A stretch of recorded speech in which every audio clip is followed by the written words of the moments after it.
Hola, bienvenidos a este quinto día de esta jornada de salud espiritual, denominada Maravillas por la Fe.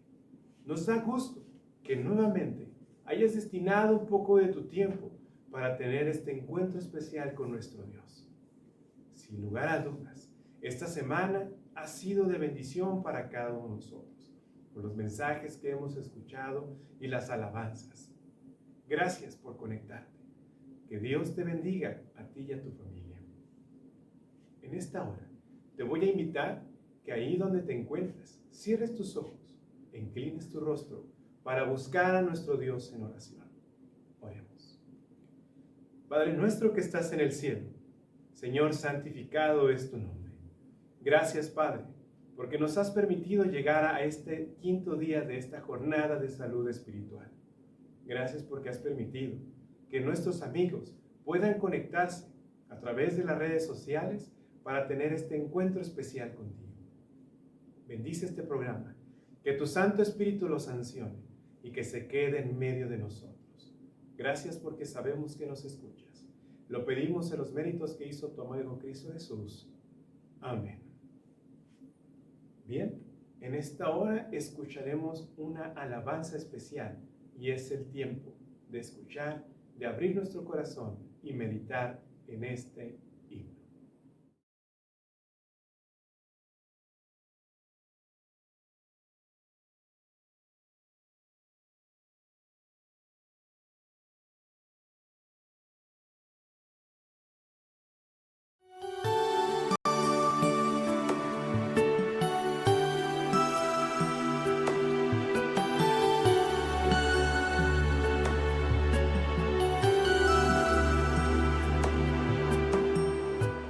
Tiempo atrás llegaste a mi vivir, me hiciste suspirar al verme en tu mirar.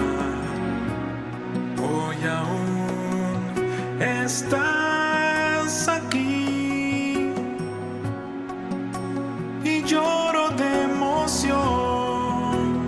A mi lado vas, guías mi andar, tu luz me das y me comprendes, oh mi Dios.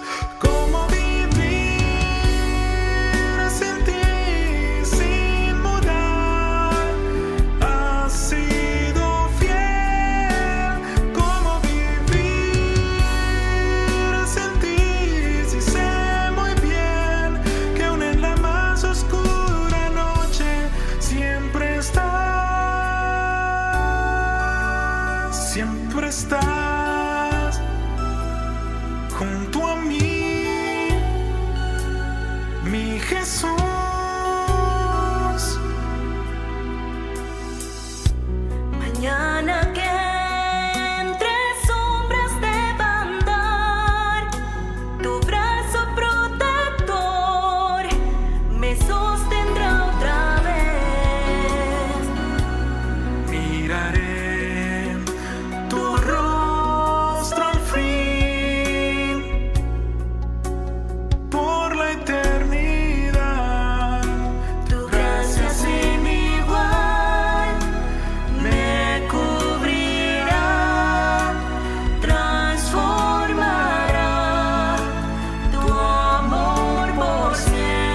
Hermosa alabanza hemos escuchado.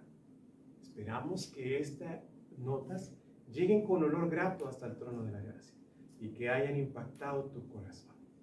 Ha llegado la parte medular de este día, de esta jornada de salud espiritual, maravillas por fe. Y tendremos ahora el mensaje traído a través de los labios del pastor Daniel Hernández. Hace unos años fue nuestro pastor aquí en el kilómetro 7. Pastor, bienvenido, es tiempo suyo y que Dios lo use poderosamente a través de este mensaje.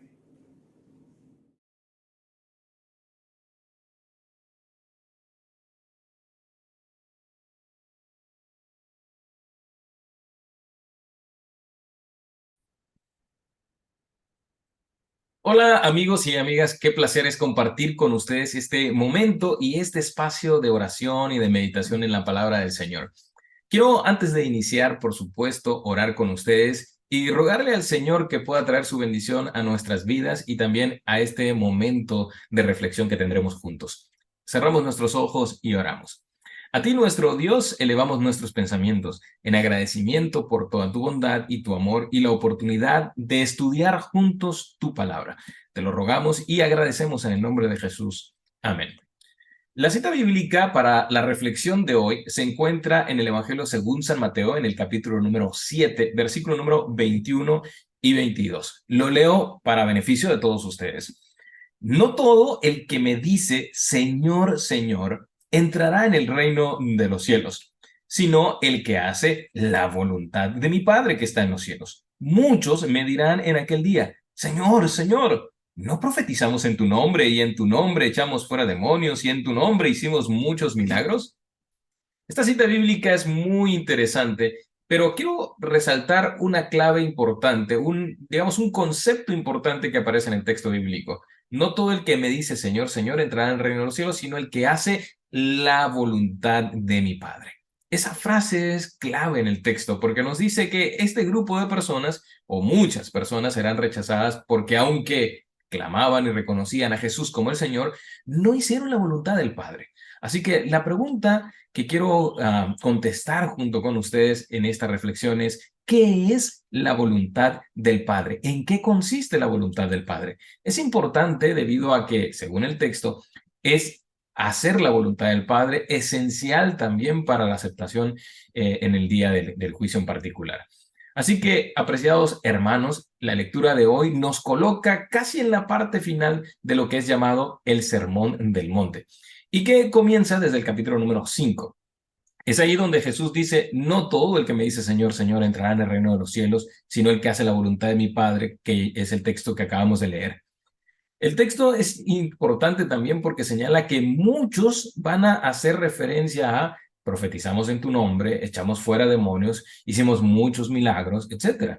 Ahora, no significa que de manera literal ellos van a pronunciar estas palabras, pero sí Jesús está declarando aquí que estos personajes o estas personas dirán, bueno, hicimos muchas cosas que son buenas, pero ¿por qué no nos conoces? ¿Por qué no reconoces lo que hicimos? Y no es porque a Dios no le interese o no le importe o no valore este tipo de cosas, sino porque se hicieron sin hacer la voluntad del Padre. Es decir, hubo una separación entre ciertos actos y la voluntad de Dios. ¿Cuál es la voluntad de Dios entonces? ¿Qué es lo que nos dice este texto acerca de la voluntad del Padre? Fíjate, que la palabra que el texto bíblico señala aquí, que repite 2 veces, es Señor, Señor. Perdón. En el griego se utiliza un término que se pronuncia como kurios o kyrios. Y esta palabra significa alguien que es reconocido como el dueño, el más importante, pero también en el contexto religioso y en conexión con Cristo y con Dios, es también una forma de decirle el Dios Todopoderoso, el que tiene autoridad. Así que imagina cómo se está jugando con las palabras. No imagina, sino mira cómo se están jugando con las palabras aquí. Por un lado, ellos sí dicen, tú eres Señor, Señor, pero no le obedecen. Hicieron solo ciertas cosas, pero no hicieron la voluntad. Entonces, si tú dices que soy Señor, diría Jesús, ¿por qué no me obedeciste? ¿Por qué no hiciste la voluntad del Padre? En otras palabras, Jesús está diciendo, no porque me reconoces como verdaderamente Dios, vas a entrar al reino de los cielos. también es necesario que para participar del reino de los cielos hagas la voluntad del Padre. Ojo aquí que no estamos diciendo que creer solo en Jesús no es suficiente para la salvación, porque la Biblia señala y enfatiza que la salvación está en aceptar a Jesús como tu Salvador. Aquí se trata de personas que decían creer en el Señor, que declaraban a Dios como Señor, pero que realmente no le habían aceptado, no le habían reconocido en sus vidas, porque su actitud, sus acciones no cumplían con la voluntad del Padre. Así que no es solo confesar con la boca, sino aceptarlo realmente en el corazón y creerlo desde la profundidad de la mente y el corazón. Y eso debe llevarte a reflejarlo a través de tus acciones y de tus actitudes. En eso consiste hacer también la voluntad del Padre. Ahora bien, Jesús añade un ejemplo para aclarar esto de la voluntad del Padre. Y él dice, vendrán algunos y me dirán, Señor, pero si en tu nombre hicimos, por ejemplo, milagros, en tu nombre echamos fuera demonios, cosas impresionantes. Sin embargo, Jesús termina añadiendo, nunca les conocí. Y además le llama obradores de maldad. Esta es una situación vergonzosa, ¿no es cierto? Que ellos hayan creído que hacer milagros, echar demonios, etcétera, era también hacer la voluntad del Padre. Y no necesariamente. Cuando crees estar haciendo el bien y descubres que tu obra ha sido dañina o ha sido mala y que ni siquiera seas conocido, esto es problemático, es vergonzoso, es preocupante. Ahora bien, recuerda que en algunas ocasiones hubieron personas que también se dedicaban, entre comillas, a echar demonios, a hablar de profecías, pero no necesariamente respaldados por Dios. Es decir, ni siquiera era profecía genuina ni milagros genuinos.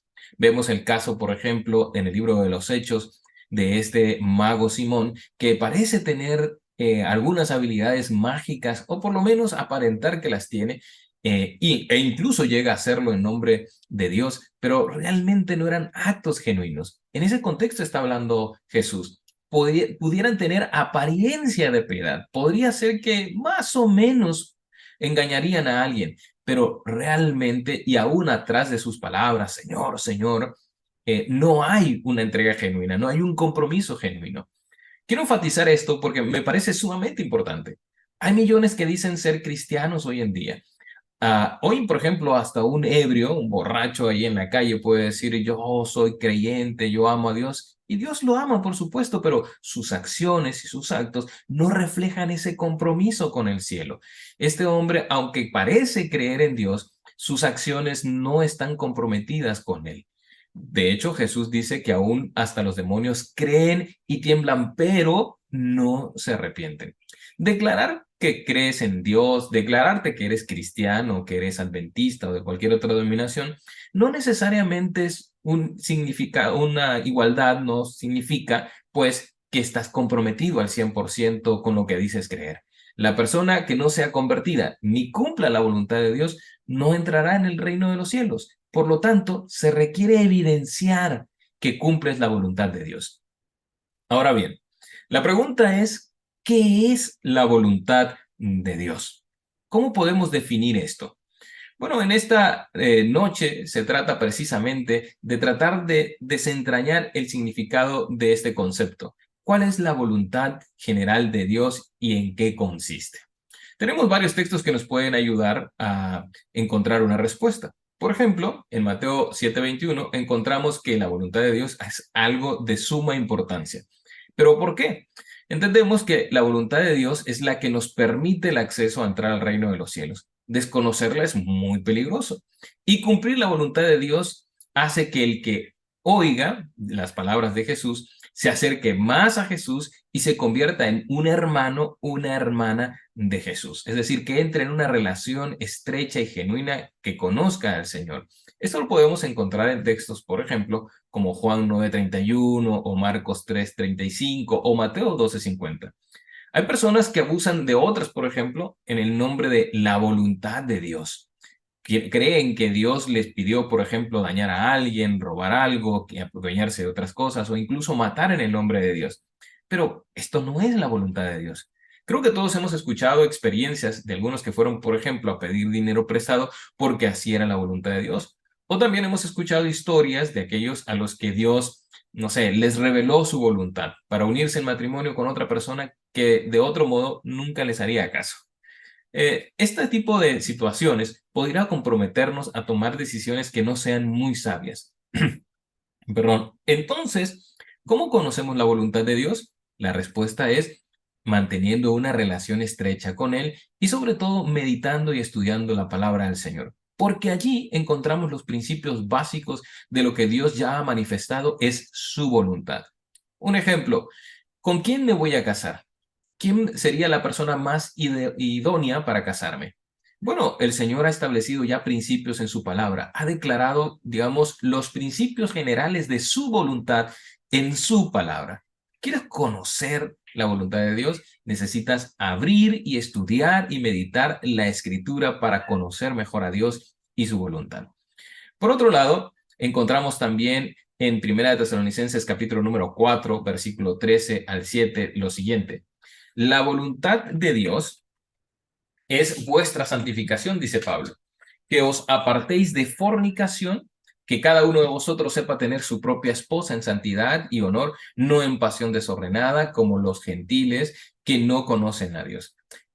Y luego añade lo siguiente, que ninguno agrave ni engañe en nada a su hermano, porque porque como ya os he dicho, perdón, y testificado, el Señor es vengador de todo esto. Dios no nos ha llamado, termina diciendo Pablo, a inmundicia, sino a santificación. Notas que hay aquí en este texto del apóstol Pablo algunos principios que nos hablan de la voluntad del Padre. Específicamente, la voluntad de Dios es vuestra santificación. ¿Qué es la santificación? Bueno, la santificación tiene que ver con vivir una estrecha relación con Dios de tal forma que todo lo que tú hagas esté en armonía con lo que Él ha declarado en su palabra. Pablo pone un ejemplo. La santificación es, por ejemplo, que os apartéis de fornicación, que cada uno sepa tener su propia esposa en santidad y honor. Eso es santificación.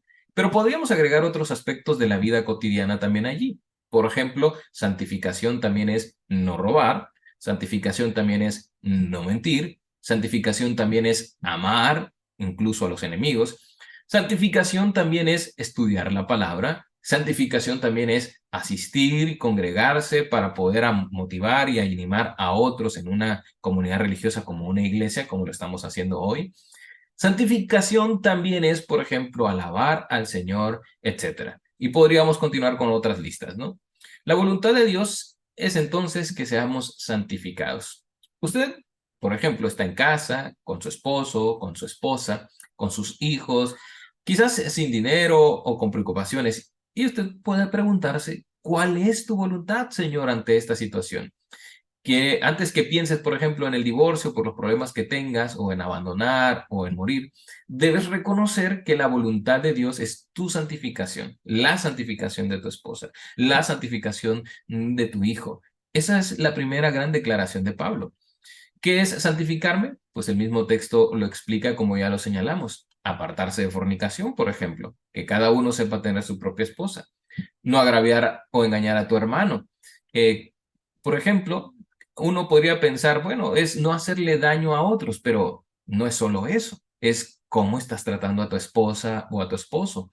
¿Qué testimonio estás dando a tus hijos o a tus hijas o a tus vecinos o incluso a tus colaboradores en la empresa o a tus compañeros de trabajo?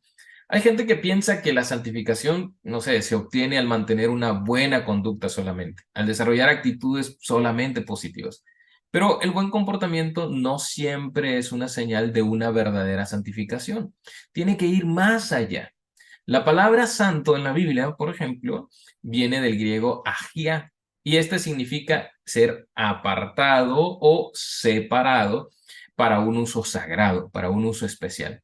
Este vocablo también era usado cuando las señoras, por ejemplo, distinguidas, cocinaban y cortaban una verdura y apartaban el trozo, ¿no? Es decir, lo que ya no funcionaba de manera adecuada, pero era separarlo de algo especial. Agia significa entonces cortado, separado. ¿Sabes para qué se utiliza este término en la Biblia, cortado, separado? Bueno, para un uso sagrado, para un uso especial. Dios dice que la voluntad que Él tiene para nosotros es que nos apartemos. Por ejemplo, que nos apartemos del comportamiento inadecuado que siguen otras personas y tú sigas un comportamiento ético genuino. Por ejemplo, que trates bien a tu esposa, a tus hijos, que no agraves a tu hermano ni a tu hermana. La voluntad de Dios es que tú seas santo para un uso especial, que tengas una relación, un vínculo con Él. Dios quiere que todos lleguemos a conformar una comunidad santa, una iglesia que es capaz de integrar a los demás e involucrarlos de manera especial y positiva. Que el mundo pueda ver un reflejo de la gracia y el amor de Dios a través de quienes somos nosotros por nuestro modo de vida vinculado con Cristo. No recluido, apartado allá en algún lugar sagrado, por ejemplo, lejos de los demás, sino viviendo en medio de los demás, trabajando en una empresa, por ejemplo, en una escuela, en donde quiera que vayamos, pero siempre siendo un reflejo de Jesús. En Juan 17:17, por ejemplo, déjamelo leo para ti, Jesús señala uno de sus mayores deseos, no solo para sus discípulos, sino también para cada uno de los que hemos llegado a creer en la palabra de ellos. Leo para ti. El texto bíblico dice lo siguiente. Santifícalos en tu verdad, tu palabra es verdad. Por lo tanto, el proceso de santificación también viene vinculado con la palabra del Señor. Es por medio de la escritura, al memorizarla, al meditarla, al entrar en contacto con la palabra de Dios, que nosotros podemos llegar a ser santos. Hermano, hermana, durante, por ejemplo, la pandemia, se han diferenciado a los millones de seres humanos. Se nota en las redes sociales cuando somos diferentes, por ejemplo. Se nota en nuestro lenguaje cuando somos diferentes. Se nota también, por ejemplo, en nuestro comportamiento también cuando somos diferentes. Y hoy quiero invitarte para que al entrar en un vínculo con Cristo, al entrar en un vínculo con el Señor y al entrar en un vínculo con la palabra, podamos llegar a mostrar que somos realmente un pueblo, una comunidad, hijos de Dios, que quieren también amar a otros e integrarlos de manera especial a la comunidad del Señor. Por último, ¿qué es la voluntad de Dios? Un segundo aspecto que podemos encontrar acerca de qué es la voluntad de Dios es que todos los creyentes, pero también todo el mundo pueda llegar a ser salvo. Solo que Dios no puede forzar la voluntad de nadie. Eso significa que la salvación está accesible para todos, disponible para todos, pero de alguna manera todos debemos aceptarla o no, ¿verdad? Es allí entonces donde cobran sentido las palabras de Juan capítulo número 6, versículo 38 y 40. Lo leo para ti, para que podamos meditar juntos. Dice el texto bíblico, Juan 6, 38 al 40. He descendido del cielo, no para hacer mi voluntad, dice Jesús, sino para hacer la voluntad del que me envió. La voluntad del Padre que me envió es que no pierda yo nada de todo lo que Él me da, sino que lo resucite en el día final. Y esta es la voluntad del que me ha enviado, que todo aquel que vea al Hijo y cree en Él, tenga vida eterna. Y yo lo resucitaré en el día final. ¿Notas? El propósito y el deseo de Dios es que todos puedan acceder a la salvación, que nadie se pierda. Sin embargo, como hemos dicho, también depende de la respuesta humana en mucho sentido, al arrepentimiento especial. De acuerdo con esta cita, entonces, la voluntad es que todos los hijos del Señor podamos escuchar su voz. ¿Eso qué tiene que ver contigo y conmigo? Bueno, mi amigo, mi amiga, la voluntad de Dios para ti, primero, es que seas salvo. Probablemente, si tú ya eres un miembro de la Iglesia Adventista del Séptimo Día por mucho tiempo, quizás desde tu nacimiento, tal vez ya fuiste bautizado y permaneces ahora todavía como miembro. Eres una persona activa, tienes un ministerio en la iglesia y te desenvuelves allí. Pero nadie sabe tu comportamiento interno. Quizás algunos, aunque tenemos apariencia de piedad, como dice el apóstol Pablo, realmente no vivimos bajo los principios de un verdadero creyente, un verdadero cristiano.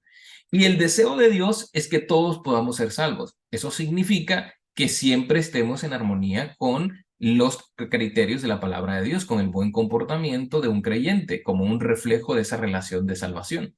Es el deseo de Dios que tú o yo, al creerle, podamos organizar siempre nuestra vida en torno a la vida de Cristo, en torno a la palabra del Señor.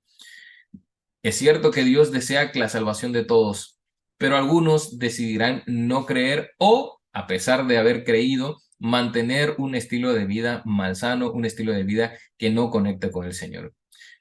Ahora bien, esto no solamente significa la salvación tuya, también significa la salvación de otros, porque la voluntad de Dios no es solo que tú te salves o que yo me salve, sino que otros también puedan llegar a ser salvos, tus amigos, tus vecinos, las personas que te rodean.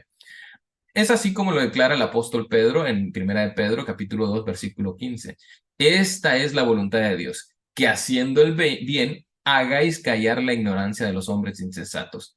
Por lo tanto, hacer el bien es también parte de la voluntad de Dios. Y el mayor bien que tú puedes hacerle a otros es transmitir el mensaje de la palabra del Señor. Es mostrarle a otros pues el mensaje de Cristo, el Evangelio, para que ellos también puedan acceder a la salvación, pues esta es la voluntad del Padre. Eclesiastés capítulo 3, versículo número 12 dice, conocí que no hay cosa mejor para el hombre que alegrarse y hacer el bien en sus vidas. E Isaías 1:17 nos dice, aprended a hacer el bien, buscad justicia, restituid al agraviado y defended al huérfano. Esta es también la voluntad del Padre, que podamos mostrar bondad y compasión a otros, hacer actos de misericordia a otros. Gálatas 6:9 termina diciendo, no nos cansemos pues de hacer el bien, que a su tiempo segaremos si no desfallecemos. Y Hebreos 3:16 termina diciendo, no os olvidéis de hacer el bien, de ayudaros mutuamente, de hacer tales sacrificios que son los que agradan al Señor. Amigo y amiga, esta noche hemos revisado muy brevemente lo que la palabra de Dios señala como la voluntad del Padre. Hay otros textos más que nos pueden ayudar a clarificar y profundizar en otros aspectos de la voluntad del Padre. Pero hoy quedémonos con estos tres elementos que hemos revisado. La voluntad de Dios es que mantengamos un comportamiento ético, genuino, porque estamos vinculados con Cristo. Estamos hablando de la santificación, que tengamos una relación estrecha con el Salvador. Y para lograrlo es necesario estudiar su palabra, pues allí lo conocemos y entendemos qué es lo que Él espera de nosotros. Pero la voluntad de Dios también se manifiesta en tu propia salvación. Él desea que tú puedas ser salvo. Y aunque ya hayas sido bautizado, necesitas mantener una relación vinculante con Cristo siempre, cada día. Pero no es solo la voluntad de Dios que tú te salves. La voluntad de Dios es también que otro se salve, tus amigos, tus vecinos, y es necesario entonces compartir el mensaje del Evangelio con ellos. En esto también consiste lo que la palabra de Dios dice, hacer el bien a los demás. Porque también la voluntad de Dios significa ser compasivo con los demás, ayudar a las personas necesitadas, a los agraviados y que mutuamente podamos impulsarnos entonces para tener aquí en el mundo un mejor estilo de vida, pero sobre todo para aspirar entonces a un encuentro genuino y real con el Señor en la eternidad como ha sido prometida. Hoy quiero animarte en el nombre del Señor para que sigas estudiando la palabra y puedas descubrir en ella cuál es la voluntad del Padre y entonces practicarla y vivirla, para que al encuentro con el Salvador, como está programado en el futuro, podamos entonces decir con todo gozo y con alegría, este es nuestro Dios, le hemos esperado, nos gozaremos y nos alegraremos en su salvación. Y que Cristo entonces diga de nosotros, yo los conozco. Los conozco porque estuvieron en intimidad conmigo en su recámara en una relación de santificación. Los conozco porque fueron mi reflejo cuando estuvieron en el trabajo, en la escuela, en las calles. Los conozco porque no solo ellos han querido tener esa relación conmigo, sino porque también compartieron con otros el mensaje de esperanza. Entren al gozo del Señor. Ese es mi deseo, ese es mi anhelo en el nombre de Cristo para ti y para tu familia. Permíteme hacer una oración por ti, hacer una oración por tu familia y hacer una oración también por tus proyectos, metas o sueños. Querido Dios, gracias por el mensaje de tu palabra, porque a través de ella nos revelas cuál es tu voluntad, porque a través de ella nos muestras que anhelas nuestra salvación y la salvación de nuestros amigos, familiares y vecinos. Gracias también porque a través de ella nos enseñas a vivir en una relación vinculante, íntima contigo, una relación, Señor, cercana. Permite entonces que nos convirtamos cada día en un reflejo de tu gracia, de tu amor y de tu bondad, donde quiera que vayamos y donde quiera que estemos. Al estar en la escuela, en el trabajo, por las calles, etcétera. Señor, ruego por cada uno de mis hermanos y hermanas que hoy comparten este espacio juntos. Permite entonces que tu presencia pueda manifestarse con bondad y con poder en el lugar donde ellos ahora viven, en el lugar donde ellos ahora trabajan. Que, Señor, tu presencia se pueda sentir en ese lugar. Que cuando sus familiares, amigos o vecinos entren para visitarles, puedan sentir que tú vives allí, puedan recibir tu bendición y al retirarse, también, oh Padre, puedan llevar esa bendición a sus propias casas, a sus propios hogares o incluso a sus propias oficinas. Te lo rogamos y te lo agradecemos todo. En el nombre de Cristo Jesús. Amén. Ha sido un verdadero placer compartir con ustedes este tiempo. Como ya se ha presentado, mi nombre es Daniel Hernández y espero en el nombre del Señor, con la ayuda del Señor, poder encontrarnos en algún otro momento más para estudiar juntos la palabra. Que el Señor te bendiga. Un fuerte abrazo.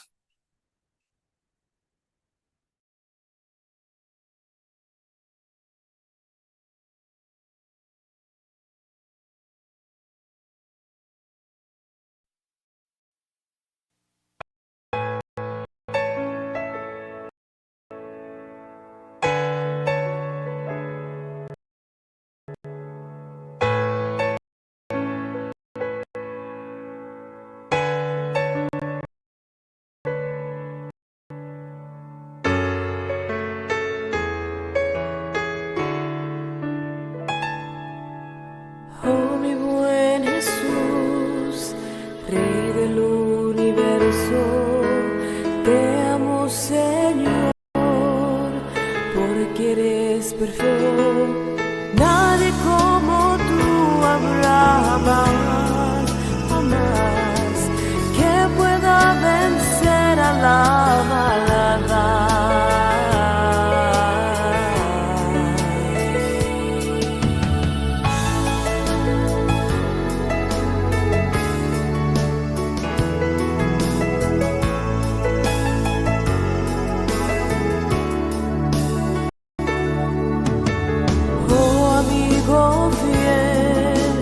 Salvador eterno, muéstrame el camino, cambia mi destino. Quiero cada día hacer tu voluntad, defender la vida y la verdad.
Gracias, Pastor Daniel. Que Dios lo bendiga, que siga bendiciendo su ministerio juntamente con su familia. Gracias por esta hermosa reflexión que ha tenido. Que Dios lo siga utilizando poderosamente. Nuevamente, ha llegado el momento especial de la oración, donde tú has depositado tus peticiones. Esas peticiones especiales, agradecimientos, pedidos por salud, por trabajo, por la familia. Te invito a que nuevamente sigas escribiendo tus peticiones. Y como te lo comenté el día pasado, te invito para que hagas planes, para que nos acompañes este sábado para el término de esta jornada de salud espiritual aquí en el templo del kilómetro 7. Será un gusto para nosotros poder recibirte. Vamos a hacer una oración y que Dios pueda bendecir tus peticiones y contestar conforme a su santa y divina voluntad. Oremos. Padre Celestial, te agradecemos, Señor, por el mensaje que nos has dado a través del pastor en esta hora. Gracias, porque sabemos que tu Santo Espíritu estuvo con nosotros. Tú has visto, tú has escuchado las peticiones que nuestros amigos han externado en esta hora. Por favor, está atento a nuestra voz. Perdona nuestras faltas, Padre Celestial. Límpianos por completo. Si en esta hora hay necesidad de salud, te queremos pedir que tú puedas brindar la sanidad a estos cuerpos. Si hay alguien que en este momento que nos escucha está sin trabajo, que tú puedas brindarle la oportunidad de emplearse próximamente, que tú lo puedas bendecir junto con su familia. Si hay alguien que tiene un problema familiar y que está escuchando, que pueda sentir tu abrazo cálido en este momento y que nos puedas reconfortar. Escucha nuestra voz. Sabemos que somos la niña de tus ojos y que estás atento a nuestras necesidades. Ayúdanos a confiar enteramente en ti, Padre. Gracias porque nos has escuchado. Gracias, Señor, porque podemos aún acceder a ti a través de las oraciones y porque tú estás atento y esperándonos a que podamos depositar nuestras peticiones a ti. Gracias por este día. Gracias por este día más de jornada de salud espiritual. Y que las maravillas que se hacen a través de la fe puedan seguir manifestándose en nuestras vidas, en nuestras familias y en nuestro derredor. Gracias porque nos has escuchado. Lo pedimos todo en Cristo Jesús. Amén. Bien, te esperamos el día de mañana en esta jornada de salud espiritual. Que el Dios de paz pueda bendecir tu alma. Hasta luego, nos vemos.